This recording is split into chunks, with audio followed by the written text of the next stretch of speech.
Hoje em dia parece que toda vez que a gente abre o jornal, virtual ou não, nos deparamos com uma manchete sobre um novo feito da inteligência artificial. Às vezes ela promete ajudar pesquisadores a encontrarem cura de certas doenças. Outras, ela está levando pessoas inocentes presas ou demitindo funcionários sem justa causa. Algumas manchetes sugerem que aquelas cenas de filme de ficção científica de máquinas dominando seres humanos são quase uma realidade. Outras causam aquela sensação de tô rindo, mas é de nervoso, como quando a Microsoft teve que desligar Taya, sua chat de IA do Twitter, menos de 24 horas depois da sua estreia, porque ela foi simpática e amigável a neonazi no mesmo dia.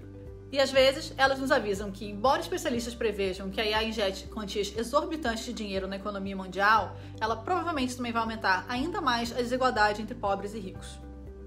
Mas o que é IA? Como é que ela pode fazer todas essas coisas aparentemente diametralmente opostas ao mesmo tempo? Isso é bom ou isso é ruim? Será que a IA vai realmente dominar o mundo? E se sim, quando? Será que a gente consegue sequer se preparar para isso? Meu nome é Carmen Domingues, eu sou cientista de dados e hoje eu quero esclarecer algumas dessas questões. A gente vai falar sobre o que é IA, os diferentes tipos de IA que existem, quais avanços estão alimentando esse boom de IA e se devemos, de fato, nos preocupar com a possibilidade de robôs assumir o controle no futuro próximo. Então, o que é IA? IA significa inteligência artificial. De acordo com o dicionário Michaelis, inteligência significa a faculdade de entender, pensar, raciocinar e interpretar, ou conjunto de funções mentais que facilitam o entendimento das coisas e dos fatos. E artificial significa produzido por arte ou indústria do homem e não por causas naturais, ou produzido ou efetuado pela habilidade do homem para imitar a natureza. A partir de uma interpretação semântica, a inteligência artificial é a capacidade dos computadores ou máquinas de entender e interpretar fatos. Computadores e máquinas não têm essa habilidade naturalmente, mas os humanos podem projetá-los para emular sua própria inteligência. Muitas vezes as pessoas associam inteligência com a capacidade de aprender. Portanto, se você também já ouviu o termo machine learning ou aprendizado de máquina antes, talvez você esteja se perguntando se isso é a mesma coisa que IA. Não exatamente, mas os conceitos estão relacionados, então a gente vai voltar a esse ponto. Embora a recente febre de inteligência artificial possa sugerir que ela é algo novo, na verdade ela já existe há um bom tempo, embora não tanto quanto os algoritmos. Aliás, falando nisso, se você ainda não assistiu meu vídeo sobre algoritmos, eu vou deixar o link no card aqui em cima e também no final do vídeo, para que você possa assistir depois desse daqui.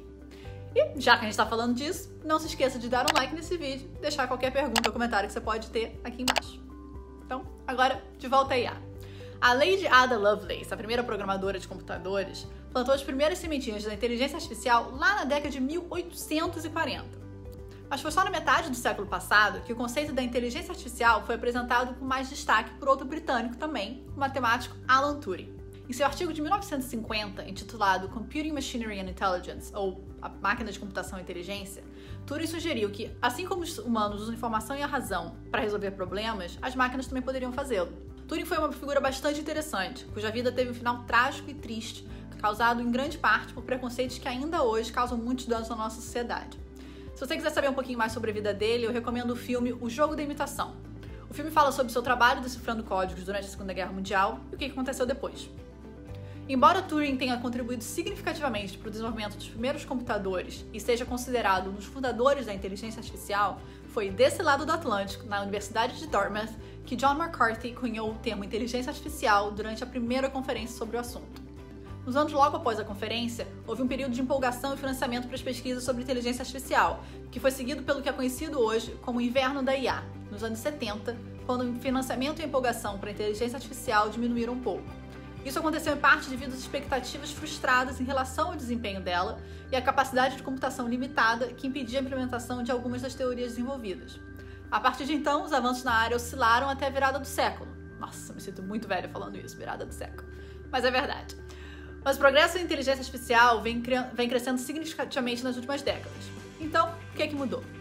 A capacidade de computação e memória dos computadores aumentaram significativamente desde então, permitindo o desenvolvimento de algoritmos mais complexos e a coleta e processamento de grandes quantidades de dados.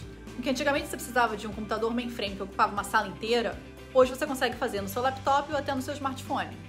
Esses desenvolvimentos e capacidade de computação e memória possibilitaram o processamento do que agora a gente chama de Big Data, ou grandes dados, e o avanço de técnicas como Machine Learning, ou aprendizado de máquina, e eventualmente o Deep Learning, ou aprendizado profundo, que tem alimentado muitos dos últimos avanços em IA. Mas, como eu disse antes, inteligência artificial não é a mesma coisa que aprendizado de máquina. Então, qual é a diferença? Basicamente, existem dois tipos principais de IA: inteligência artificial geral, ou AGI, na sigla em inglês, e inteligência artificial estreita, que é um pouco engraçado, porque é uma tradução direta do inglês Artificial Narrow Intelligence, cuja sigla é ANI. Inteligência estreita pode soar meio estranho, então você pode pensar como inteligência artificial específica, que é basicamente a mesma ideia. O objetivo da inteligência artificial geral é que máquinas sejam capazes de fazer qualquer coisa que um ser humano pode fazer, ou serem ainda mais poderosas, com o conceito de superinteligência. De acordo com Howard Gardner, que é um professor de Harvard, existem 8 tipos de inteligência humana, incluindo as inteligências inter- e intrapessoal, que lidam com como as pessoas se relacionam entre si e consigo mesmas. Então você pode imaginar que isso seria extremamente complexo para uma máquina dominar.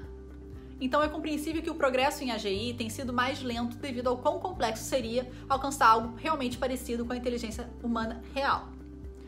Se você gosta de cinema, eu tenho uma outra recomendação para você. O filme Ela, do diretor Spike Jonze, estrelado por Joaquin Phoenix e Scarlett Johansson.